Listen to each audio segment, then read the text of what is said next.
Welcome to another episode of China Update, where I provide you guys with the most up-to-date political, economic and geostrategic analysis on the world's number 2 economy. My name is Tony. Let's jump in. Okay, happy Friday everybody. Weekend is almost here. I hope you all had a productive week. First up, let's continue our coverage of the economy, which is going through a very difficult period. I know that it seems like there is just bad news every day, but that is because over the last few months the news has been bad every day.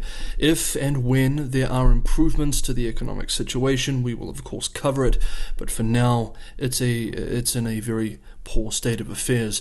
Yesterday we discussed Premier Li Keqiang's special teleconference with what was likely over 100,000 cadres from across the country to discuss stabilizing the economy. There are more reports over the last 24 hours that the Premier's warnings about the state of the national economy were much more dire than the official readout of the meeting suggests. One particular point of concern was the hit to government revenue, a theme which we have been following for months now. Some provincial level governments are now under serious pressure.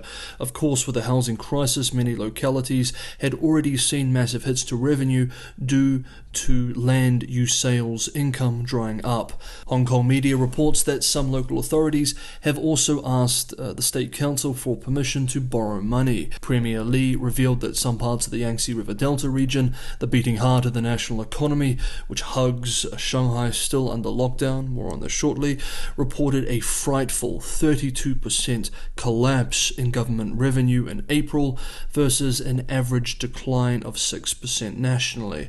State media continues to paint an optimistic picture, however. Yesterday, state-run Xinhua published a piece to, quote, debunk 4 fallacies about China's economy from Western public opinion, end quote.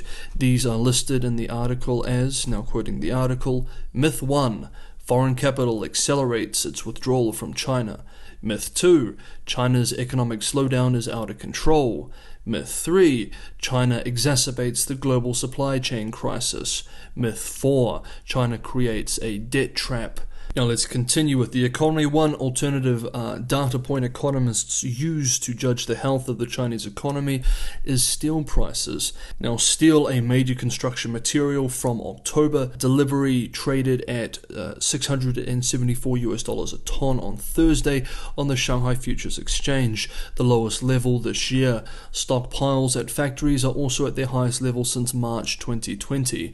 One metal analyst at Nanhua Futures, speaking to financial media, expressed yesterday that in Q2 it's normally peak season for steel consumption, but now there is no sign of a rebound in demand. This shows very low market confidence of future construction. Meanwhile, some of the measures being rolled out at the local level to boost demand are increasingly looking like short-term knee-jerk reactions as well. For example, state-run media reports that the southern megacity of Shenzhen has rolled out subsidies for vehicles in order to increase car purchasing, which is, quote, in line with the central government's call to boost consumption and shore up the economy, end quote. However, these are subsidies on all types of vehicles, including gas-powered cars, undermining years of policy measures to promote households from transitioning to new energy vehicles. Also on the economy, in a commentary published on Wednesday, US bank JP Morgan expressed, quote, macroeconomic confidence in China has now deteriorated to the point where what is required is not a loosening around the edges of these broad policy priorities, but wholesale policy U-turns, end quote. Of course, everyone understands that the main reason for the economic slowdown is the strict implementation of the zero-COVID policy. Popular frustration is being expressed online through use of dark humor. One variation of a popular joke being shared online this week, for example, goes something like this. A man has been strangled to death. The victim's family members call an emergency meeting to help the man breathe again, inviting 100,000 of the best doctors. Some doctors suggest Chinese medicine, others suggest Western medicine, some suggest surgery, others call for prayer. But of these 100,000 experts, not one dares suggest, maybe just stop strangling him. But while Premier Li has expressed that China needs to balance or find a balance between its zero-COVID policy and promoting economic growth, the more powerful Politburo Standing Committee headed by General Secretary Xi Jinping maintains that zero-COVID is the supreme policy. Okay, let's move on to US-China. If you guys enjoyed the episode, don't forget to hit the like button. And as always, anyone who wants to go the extra mile to help keep this channel sustainable, Patreon and Buy Me a Coffee links are in the description below. Okay, yesterday, Thursday, US Secretary of State Blinken gave a speech summarizing the Biden administration's China policy. This articulation of the administration's policy has been long awaited, and though there are no big surprises, indeed Chinese state media called the speech soft and unexciting, it is useful to finally have firm policy positions from the current White House. Now let's briefly touch on some parts of the speech. If you search the administration's approach to the People's Republic of China, White House or Department of State, you can find the entire speech online.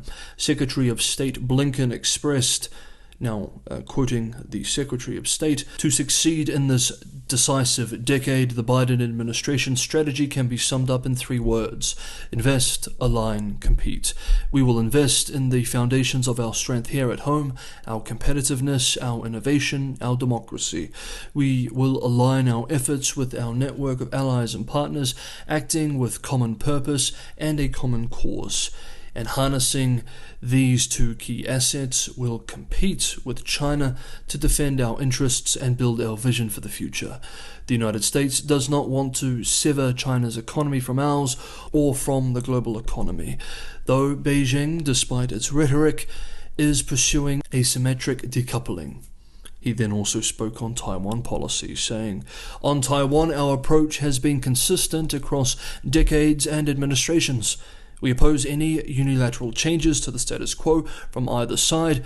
We do not support Taiwan independence, and we expect cross-strait differences to be resolved by peaceful means." The People's Republic of China ambassador, in an op-ed, pushed back on this point yesterday, writing, quote, "The US government, while claiming its one China policy has not changed, that it does not support Taiwan independence and does not want conflict or confrontation with China, considers Taiwan as a strategic node in the first island chain to contain China."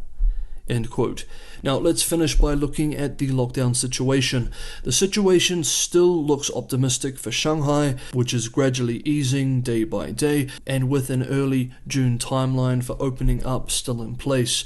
Yesterday, new cases in the financial hub officially dropped 12.7% to 338, the lowest daily tally since March 18th, and the 3rd day that the number has stayed below 500. The same day, it was announced that students in the 2nd and 3rd years of high school in Shanghai will resume classes on campus from June the 6th. These students have been attending online classes for nearly 3 months now. Like we have been saying all week, we need to wait until the first week of June before we can really judge how open Shanghai becomes.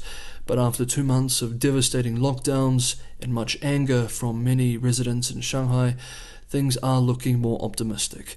Beijing, which has seen weeks of de facto soft lockdown in large parts of the city, may be stabilizing as well. Official case numbers have declined for 3 straight days, but of course there is always the risk of an outbreak or a mistake, so we will keep our eyes on the capital, Shanghai, and other key cities of interest. As we have discussed this week, large-scale testing is being rolled out across the country, and a theme that we have been following is the large cost of mass testing. Chinese financial media outlet Caixin had a great report this week looking at the question of cost, as well as who is going to pay for it. The Caixin analysts write that the mass testing is being funded from 2 main sources: local government budgets and local government-run medical insurance funds. According to a Huachuang Securities report, cities including Shenzhen and Qingdao are paying 70 to 95% of the testing fees from their medical insurance system. Beijing has announced its mass testing program will be funded through fiscal spending and medical insurance funds. We remember that economists at Nomura Holdings Limited projected that regular mass COVID testing across the country, involving checks every 48 hours for 70% of the population, could cost around 1.8% of GDP or 8% of government fiscal spending. The economists warned that such a huge expense would either crowd out other spending or greatly increase debt, and the massive costs are already becoming a concern. There are reports that medical insurers have been slow to provide funding, and this week too, on Wednesday, the National Healthcare Security Administration, with the central government, issued a statement instructing facilities to carry out pooled testing, where multiple samples are put into one test tube to save money. Okay, that is today's episode of China Update. Have a great weekend, everybody. See you next time.